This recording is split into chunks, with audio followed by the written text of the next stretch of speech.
একবার চিন্তা করুন তো, আপনার ঘরের সবচেয়ে গোপন মুহূর্তগুলো হাজারো অচেনা মানুষের সামনে চলে যাচ্ছে। এটা কি গর্বের বিষয় নাকি লজ্জা? এখন একটা প্রশ্নের জবাব দিন। ভালোবাসা কি সবার সামনে প্রদর্শনের বিষয় নাকি এটা দুজনের গোপন সৌন্দর্য? আজকে আমরা কথা বলবো কাপল ব্লগের আড়ালে লুকিয়ে থাকা গল্পটা। এটা কি আসলেই ভালোবাসা নাকি লজ্জাহীনতার চরম পর্যায়ে? রাসূলুল্লাহ সাল্লাল্লাহু আলাইহি ওয়াসাল্লামের হাদিস অনুযায়ী বদনজর সূত্র। আপনার সোশ্যাল মিডিয়ায় আসা বেশিরভাগ ভালো কমেন্টের আড়ালেই লুকিয়ে থাকে গভীর হিংসা এবং বিদ্বেষ। ভালোবাসা সুপ্ত এবং লুকায়িত বিষয়, যা দীর্ঘায়িত হয় পরম যত্নে। কিন্তু আপনি আমাদের বর্তমান সময়ে কিছু তথাকথিত ব্লগারদের অবস্থা দেখেন। তারা নিজেদের স্ত্রীর সাথে, নিজেদের পরিবারের বিভিন্ন নারী সদস্যকে নিয়ে বিভিন্ন রকম ভিডিও করতেছে, পরবর্তীতে সেটা তারা সোশ্যাল মিডিয়ায় আপলোড দিচ্ছে। আমি তাদেরকে বলি, ভাই, আপনার মা, আপনার বোন, আপনার স্ত্রী এরা কোনো বিজ্ঞাপনের পণ্য নয় যা আপনি তাদেরকে আপনার বিজ্ঞাপনের পণ্যের মতো ব্যবহার করে আপনার ইনকামের হাতিয়ার বানাবেন, নিজের ইনকামের রাস্তা তৈরি করবেন। নারীরা সম্মানিত, তারা মর্যাদাবান, তাদেরকে খুব যত্নে এবং আগলে রাখতে হয়।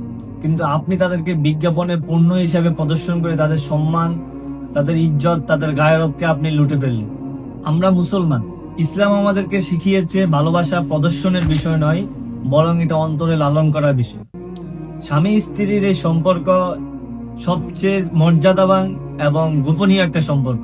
কিন্তু বর্তমান সময়ে দেখা যাচ্ছে তথাকথিত কিছু কাপল ব্লগার নিজেদের স্বামী স্ত্রীর এই সম্পর্ককে, নিজেদের খুনসুটি, নিজেদের হাসি ঠাট্টাগুলোকে সোশ্যাল মিডিয়ায় এমন ভাবে তুলে ধরতেছে যা লজ্জাহীনতা এবং ব্যয়াপনার চরম পর্যায়ে।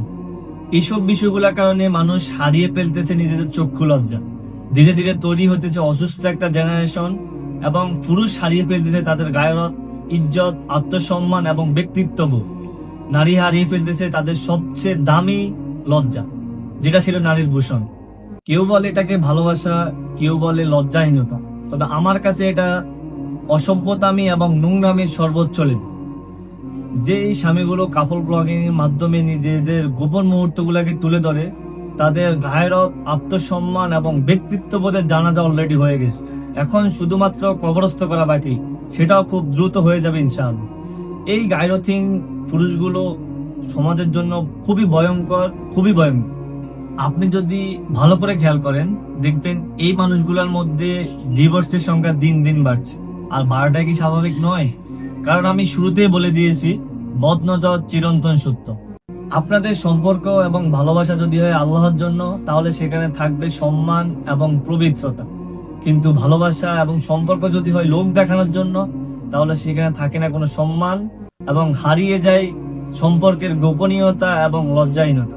মনে রাখবেন, ভালোবাসা যদি সবার সামনে প্রদর্শন করতেই হয়, তবে সেটা ভালোবাসা নয়, বরং মানুষের মিথ্যে প্রশংসা করানোর চেষ্টা। এখন মেইন পয়েন্ট হলো, এই ব্যাপারে ইসলাম কি বলে? নবী করিম সাল্লাল্লাহু আলাইহি ওয়াসাল্লাম বলেন, দায়ুস কখনো জান্নাতে প্রবেশ করবে না। দায়ুস হলো সেই ব্যক্তি, যে ব্যক্তি তার অধীনস্থ পরিবার বর্গের অশ্লীলতা, ব্যয়াপনা এবং উন্মাদনার ব্যাপারে বেখেয়াল। তাই আসুন এই অশ্লীলতা এবং ব্যয়াপনাকে আমরা না বলি। আপনার আত্মসম্মান, গায়রত এবং ব্যক্তিত্ববোধকে বিক্রি না করে কর্ম করে বাঁচুন। মনে রাখবেন, যে সম্পর্ক আল্লাহর জন্য, তার সৌন্দর্য ক্যামেরা নয়, বরং হৃদয়ে থাকে।